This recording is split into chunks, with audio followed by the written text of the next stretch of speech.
tal? ¿Cómo les va? ¿Cómo andan? Bueno, bienvenidos y bienvenidas a otra clase de psicología cognitiva. Estamos continuando con una unidad que nos había quedado un poquito colgada antes del receso, que sería la unidad número 2. Vamos a terminarla en las próximas semanas seguramente. Para retomar un poquito, lo último que habíamos visto es todo lo que refiere al concepto de modularidad. Primero los inicios de Fodor, de qué se trata, una introducción general a las investigaciones de Jerry Fodor. Y después vimos específicamente una referencia directa al texto, ¿sí? La modularidad de la mente y la importancia que tuvo la introducción de este concepto en la historia de la psicología hasta nuestros días. ¿Sí? Ya no hay prácticamente ninguna teoría, teoría podríamos decir, porque no investigaciones, pero sí teoría que no haga algún tipo de referencia directa o indirecta a el concepto de modularidad. Estamos hablando de aquellas cuestiones que refieren a la mente. ¿Sí? La mente o la conseguimos modularmente o no, pero el concepto de modularidad de alguna manera marca un hito en la historia de la psicología. Lo que quería que veamos en este tiempo, que es ya la segunda parte de esta unidad, son algunas repercusiones actuales de la concepción modular de la mente. Y eso es un poco para ahí lo más interesante, porque el concepto de modularidad aparece en los años 80, pero pasó mucha agua bajo el puente, pasaron muchas cosas en psicología. Algunos debates muy importantes y de que tuvieron mucho auge y claramente que han sido protagonistas en la historia de la psicología, y vamos a tomar algunos nada más de ellos. Uno de ellos es el debate Fodor-Pinker. ¿Sí? Vamos a ver dos de estos debates. El primero va a ser el que corresponde a la clase hoy, el debate Fodor-Pinker. Ahí tenemos la foto de Jerry Fodor, ya la conocemos de las clases anteriores, y una imagen de Steven Pinker, que no lo conocían.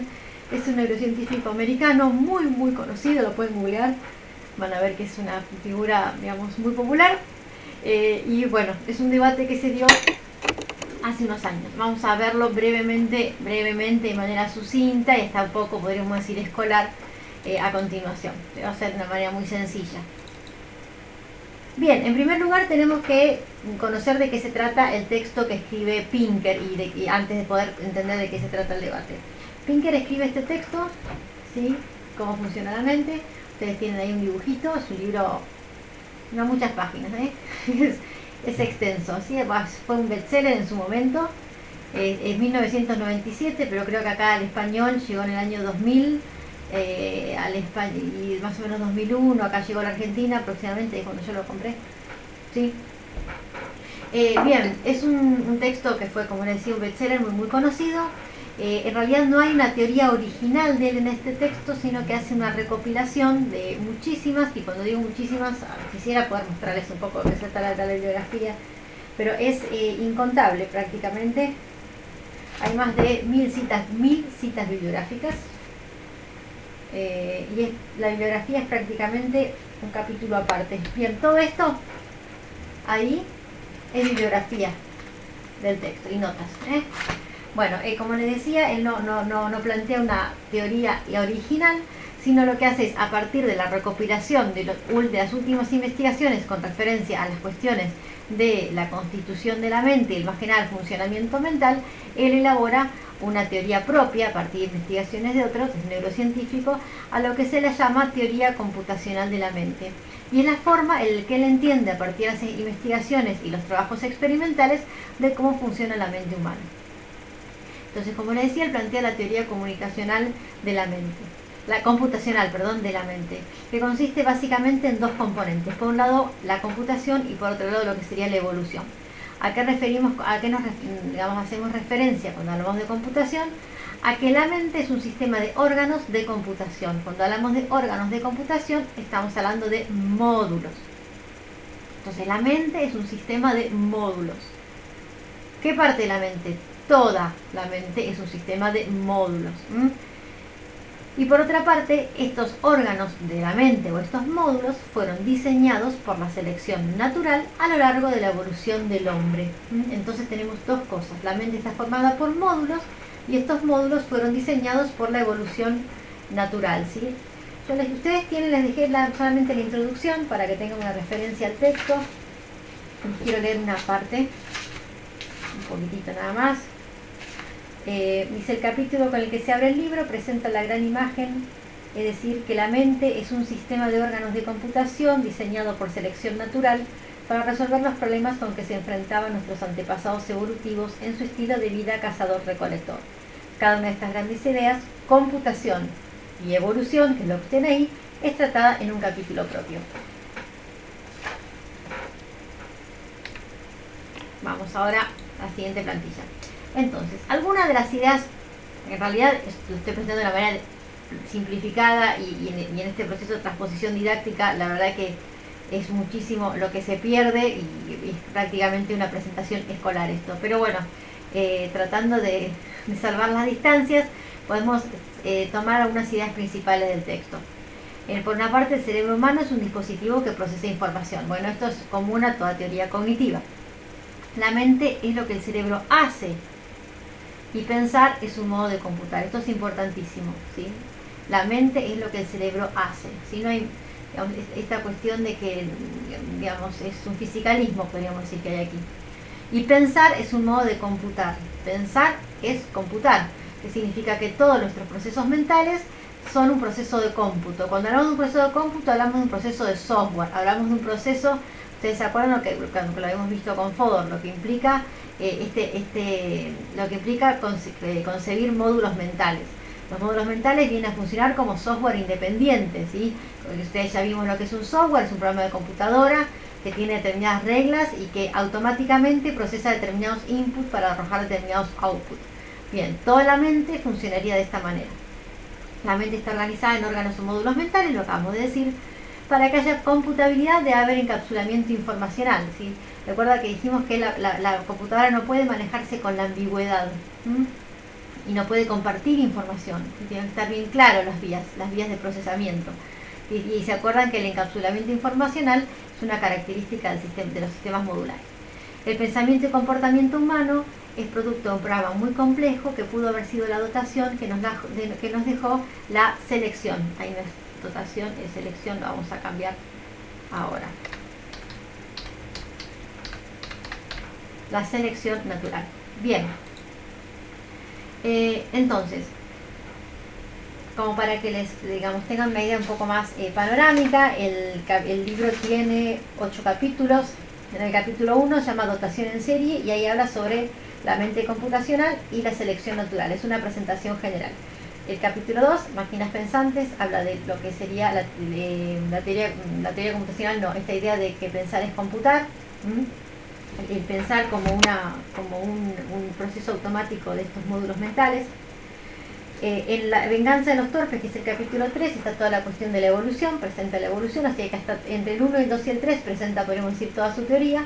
Y después, a partir del 4, empieza con específicamente a tratar algunas facultades, diagal o procesos mentales, que son en el ojo de la mente la percepción, en buenas ideas el razonamiento, en los exaltados compulsivos trata las emociones, y en el capítulo 7, que son valores de familia, trata las relaciones sociales. Lo digo porque no dice cada capítulo de qué habla, y los títulos son bastante curiosos y no hacen una referencia directa al contenido.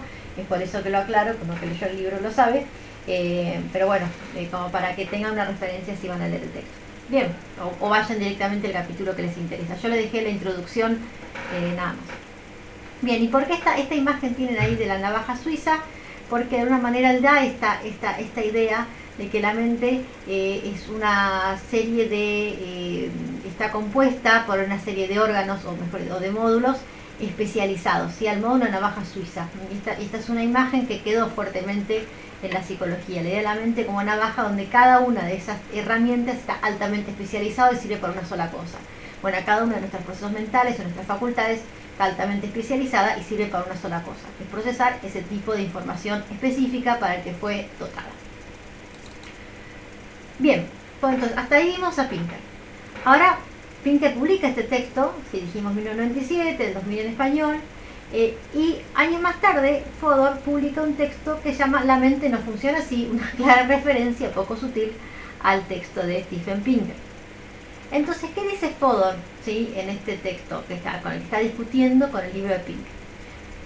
Dice Fodor que Pinker está planteando en cómo funciona la mente una modularidad masiva. ¿Qué es la modularidad masiva? O sea, ¿a qué llama Fodor modularidad masiva? Fodor llama así a la extensión de la modularidad cognitiva, ¿sí?, del lenguaje. Por ejemplo, el primero que habló de algún tipo de modularidad es Chomsky antes que Fodor. De hecho, Fodor se inspira en Chomsky. Ustedes que han visto Chomsky, por ejemplo, en psicología del lenguaje, me imagino que lo tienen claro. Si de alguna manera el dispositivo de adquisición del lenguaje del que habla Chomsky en la gramática transformacional generativa es una especie de módulo mental. Eso ya estimo que lo habrán visto en psicología del lenguaje, ¿sí? El LAD como el dispositivo de adquisición del lenguaje como un módulo mental. Este es el primero que lo habla Chomsky. Y Fodor, de hecho, lo que hace es extenderlo y darle un nombre particular, que es el de módulo, a la percepción, ¿sí? Pero digamos, de una manera Fodor se está inspirando en Chomsky para plantear la modularidad de la mente. Entonces, ¿de qué se trata? Retomamos la modularidad masiva. Es la extensión de la modularidad cognitiva del lenguaje, que comenzó con Chomsky, a otras capacidades, como la percepción. ¿Sí? ¿Quién extendió a la percepción? Acá vamos a hacerlo más breve para que se entienda mejor. Bueno, Fodor lo extendió a la percepción. Pero también es extender la modularidad masiva, es extender la modularidad cognitiva a los procesos de memoria y a la toma de decisiones, entre otros. O sea, ¿qué es la modularidad masiva? Decir que la modularidad cognitiva de algunos procesos, como puede ser el lenguaje o la percepción, extenderla a todos los procesos mentales. Eso es la modularidad masiva. Extender, repito, la modularidad de algunos procesos, como es seguro en la percepción y el lenguaje, a otros procesos, como puede ser la memoria, la toma de decisiones, incluso el razonamiento, la cognición social, etc. ¿Qué dice también Fodor? Que en el texto de Pinker la mente se presenta como un conjunto de módulos sin ventanas. ¿Qué significa eso? Sin ventanas. ¿Se acuerdan del concepto de encapsulamiento informativo? ¿Sí? Donde los módulos en Fodor no comparten información. Bueno, dice Fodor que Pinker plantea una mente que es toda, ¿sí? Toda una mente sin ventanas. A la unión de modularidad masiva con el adaptacionismo darwiniano, Fodor lo va a llamar nueva síntesis. Entonces dice, bueno, esto de hablar de una modularidad masiva, o sea, pensar que toda la mente es modular para Pinker, y de alguna manera uniéndolo con el adaptacionismo o el evolucionismo darwiniano, Fodor a esto lo va a llamar nueva síntesis. Dice que es la tendencia de algunos neurocientíficos actuales, en particular la de Steven Pinker. Todo esto entonces en los comentarios que está haciendo Fodor al texto de Pinker. ¿Cuál es entonces la respuesta de Fodor a todo este análisis? Que el razonamiento humano no realiza operaciones locales o de tipo computacionales. El razonamiento tiene en cuenta el conjunto total de creencias. ¿Qué significa esto? Bueno, que evidentemente la percepción es modular, que el lenguaje también, que tal vez haya algún otro, ¿sí?, proceso mental o facultad que sea modular, además de la percepción o el lenguaje, pero que hay un proceso cognitivo o una facultad o un funcionamiento mental que nunca puede ser modular. Y el que nunca puede ser modular es el razonamiento, porque el razonamiento funciona de manera deductiva. Esto significa que tiene en cuenta el conjunto total de creencias. Si hay algo que no puede funcionar modularmente, es el razonamiento. O sea, habría un proceso que no puede ser modular. Allí tiene la foto del texto, si la mente no funciona así. Entonces, las críticas resumidas de Fodor al texto de Pinker son que la metáfora computacional no da cuenta de modo satisfactorio la pregunta cómo funciona la mente, por una parte, y por otra parte, la teoría evolucionista no añade nada a la comprensión de la mente. ¿Qué quiere decir Fodor con esto? Dice, bueno, que añadir toda esta cuestión darwiniana de la evolución, del adaptacionismo, y que la mente es el resultado de todo ello, y tratar de explicar el funcionamiento de la mente a partir de la evolución, no añade nada al funcionamiento de la mente. Nosotros podemos entender cómo funciona la mente sin hacer ningún tipo de referencia a la evolución darwiniana. Digamos que es un agregado innecesario, y que no suma nada al tema. Podría ser fruto de la evolución o no. No necesitamos saber eso para saber cómo funciona la mente. Esta es un poco la crítica que hace Fodor a Pinker. Bueno, Pinker después, nosotros no lo vamos a ver, pero a su vez le contesta a Fodor lo que Fodor le contesta a Pinker, y es un poco extenso el debate. Nosotros nos vamos a quedar con este, que es un poco la parte más caliente de la discusión. Y quisiera cerrar esta clase, que no quiero que lleve más de 20 minutos, Quisiera cerrar esta clase con unas declaraciones que hizo Fodor al respecto de esta publicación y del debate en general, a posteriori del texto La mente no funciona así, en un blog, ¿sí?, sobre evolucionismo, sobre la mente. Una serie de los editores del blog le hacen una entrevista y en esta entrevista él hace una declaración muy interesante.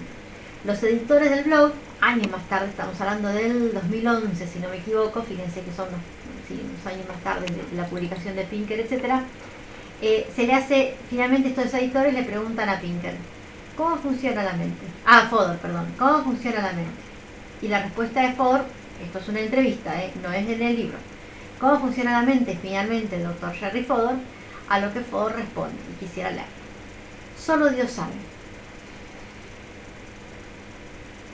Confío en que parte de la respuesta sea que se trata de un mecanismo de manipulación de representaciones, que contiene algunos subcomponentes modulares, algunos, no sabemos cuáles, o no sabemos cuántos, que no es nada parecido a una red asociativa y que algunas de sus operaciones son computacionales en algo similar al sentido de Turing. Esta no puede ser toda la historia, pero es todo lo que tenemos hasta ahora. Bueno, espero que les haya interesado la clase. Para este texto, para esta clase, ustedes van a seguirla con un artículo, con un paper científico, un artículo científico que se llama Cómo funciona la mente, Fodor contra Pinker, y es una síntesis de todo el debate. También tienen una introducción muy cortita al texto Cómo funciona la mente de Pinker. De Fodor no les dije nada porque ya lo tienen de la clase anterior. Espero que les haya gustado, que les haya sido amena la presentación de un tema que por lo general es bastante árido, y nos vemos en la próxima clase. Que estén todos y todas muy bien.